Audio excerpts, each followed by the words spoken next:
웨스트햄전 역전패의 여파가 가라앉기도 전에 토트넘은 또 뉴캐슬이라는 강팀을 만납니다. 맨시티전부터 12월에만 7경기가 있다 보니까 거의 매주 2경기를 한다고 보면 되는데요.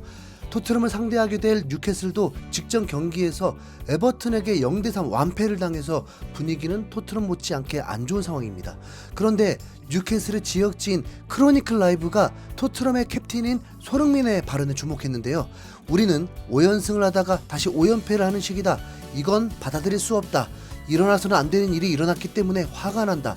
5경기 연속으로 이런 일이 일어난다는 건 받아들일 수 없는 일이다. 나는 우리가 소프트한 것 같다라면서 평소와 다르게 강한 어조로 인터뷰한 내용을 대서특필하면서 주목하는 모습이었습니다.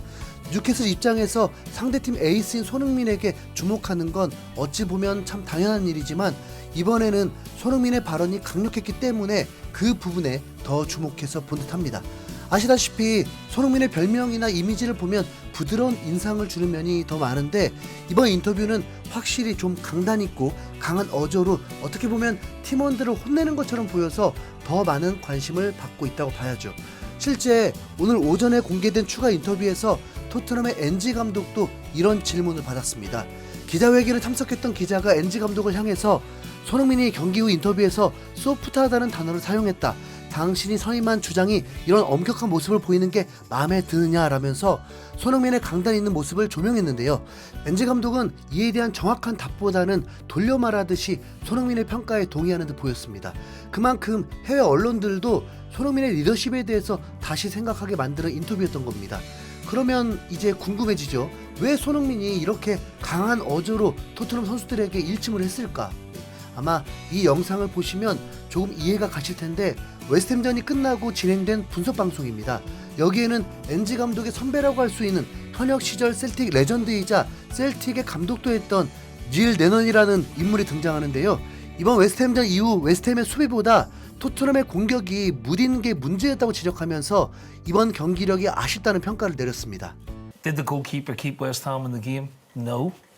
You know, it wasn't save after save or you know, you get that very rarely in the Premier League, but you know they lack conviction. Did a couple of half chances, but I don't think they deserve to batter West Ham in any shape or form. What do you think, Kenny? Last word on Spurs there? Yeah, but he talks about developing, but I think they have to develop in their playing style. I think he comes into the equation there. Of course he does, yeah. Because I think the players enjoy their style of play, but if they get suffocated like they were against West Ham this season by other teams, very quickly the players will begin to lose confidence. Yeah, but he's got to be careful. He's just got to be more not just the flexible. players, the public. Yeah, more flexible. Those small modifications that need to be made, that in-game management for me just needs to be better. 레넌 감독과 같이 출연한 패널 역시 토트넘의 유연성이 부족했다고 지적하면서 예전부터 약점이라고 지적된 두 줄 수비에 대한 답답한 대처법을 고쳐야 한다고 말했죠.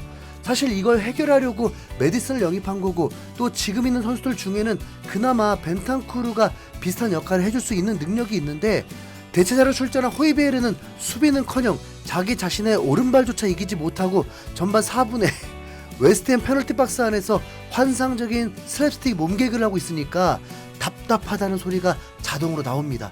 뿐만 아니라 결정적이었던 히샬리송의 헤더도 꼭 넣어야 되는 찬스라는 분석이었습니다. You made the point Spurs had a couple of chances at 1-1, so we can look at those. Richarlison really off the bench should have scored.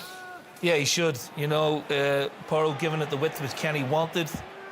And it's the first time Zuma he mistimes his jump, Zuma, for the first time in the game.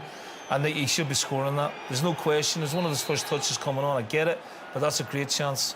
Does Richarlison miss time his jump there as well? I think so, yeah. This was the best passage to play a second half to move from one side quickly to the other. I mean, it's a half chance, isn't it? You know, half chance. That's it. Not but much. Again, but not you really have to much. you have to give credit to West Ham for the way they made Spurs shift the ball. You know. 선수들은 버스처럼 세우는 두 줄 수비를 뚫는 건 예리한 침투 패스나 이런 세트피스 기회인데 포로의 크로스가 진짜 정확하게 날아갔지만 히샬리송이 점프를 살짝 늦게 뛰는 바람에 정확한 슛을 하지 못했다는 분석이네요. 이걸 살렸다면 후반전 분위기가 바뀌면서 추가골이 터질 수도 있었을 것입니다. 그렇다면 중요해지는 게 바로 클루셉스키인데 이제 첫 시즌에 손흥민의 득점왕을 도우면서 나름대로 창의성을 보여줬던 선수입니다. 그러나 최근 모습은 가장 실망스럽기도 한데요. 통계 매체인 소파스코어에 따르면 웨스트햄전 클루셉스키의 크로스 성공률은 0%였습니다. 4번의 크로스를 시도해서 모두 실패를 했고 더 충격적인 건 드리블 돌파만 9번을 시도하면서 토트넘의 공격의 맥을 다 끊어먹었다는 거죠.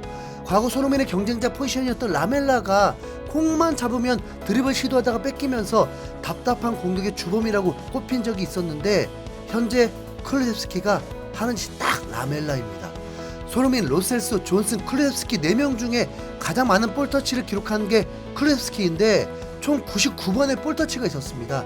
그런데 앞서 말했던 크로스 4번 시도 모두 실패, 드리블 돌파 9회 시도에 성공 딱 2번도 모자라서 무려 26번이나 공을 뺏기면서 공격을 말아먹었죠. 레넌 감독이 얕은 공격력이라는 말까지 쓰면서 토트넘의 공격을 비판한 가장 큰 주범이 바로 클루셉스키였다는 뜻이 되는 겁니다. 어쩌면 손흥민이 말하는 것도 이런 부분이고요. 그렇게 빠르지도 않은데 자꾸 돌파를 하다 보니까 자꾸 맥이 끊기고 타이밍도 놓쳤던 거죠. 전반전 점유율을 9할을 넘게 차지하고도 결국 추가골이 터지지 못한 것도 이 때문입니다. 얕은 공격력이라는 말이 점점 더 와닿는데 손흥민을 제외한 다른 선수들이 제 몫을 해줘야 앞으로 토트넘이 살아날 수 있습니다. 오늘 오전에 공개된 인터뷰에서 엔지 감독도 토트넘 선수들이 확신이 없다는 말에 대한 추가적인 설명을 하는 모습이었습니다. 평소에 하는 것과 너무 차이가 나지 않게 서두르지 않고 하던 대로 해야 한다. 축구에서 가장 어려운 게 바로 득점이다. 웨스트햄전에서 우리는 좋은 지점을 찾았고 좋은 기회도 몇 번 있었다. 그러나 상대 골키퍼와 선수들을 제대로 시험하지 못했다라면서 셀틱 선배인 레넌 감독과 똑같은 얘기를 했죠. 전술의 문제가 아니라 선수의 문제라는 건데 훈련할 때 했던 대로 플레이하는 게 아니라 누군가는 성급하게 축구를 했다는 뜻인데요. 그 이름을 꼭 집어서 얘기하지 않았지만 굳이 말을 하지 않아도 기록으로 나타납니다. 거기다 클루셉스키는 진상도 부렸는데요. 클루셉스키는 경기 마지막에 박스 안에서 상대 팔에 얼굴을 가격당하면서 쓰러지고 페널티킥 선언이 안 된 것에 폭발해서 경기를 마친 후에 주심에게 강하게 어필했는데 흥분을 이기지 못하고 경기장을 떠나려고 했습니다. 그런데 하필 손흥민은 벤치에서 그라운드로 들어와서 선수들과 그리고 팬들과 인사하러 들어오는데 서로 마주한 상황이 되었고 클루셉스키는 손흥민이 그냥 지나쳐 나가려고 했습니다. 손흥민이 클루셉스키를 허리를 감싸면서 강하게 저지했습니다. 분노 가라앉히고 팬들에게 할 도리를 해라 이거죠. 네. 클루셉스키는 그제서야 정신 차렸습니다. 캡틴 참 여러모로 애쓰죠. 네. 손흥민의 부상에 대해서도 언급이 됐었는데 뉴캐슬 경기 전 인터뷰 첫 질문이었습니다. 새로운 소식은 없다. 어제 경기 통증을 느낀 건 확실하다. 오늘 얼마나 회복하는지 지켜봐야 할 것 같다라면서 심각한 부상이 아니라 타박상 정도? 네, 그 정도 부상으로 여기는 듯 했습니다. 정말 다행인데 제발 뉴캐슬전 다른 선수들이 마음대로 하지 말고 스트라이커 손흥민을 향해서 약속된 컷백 패스, 침투 패스 해주길 바랍니다.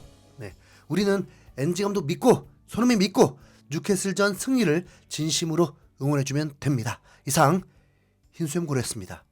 감사합니다.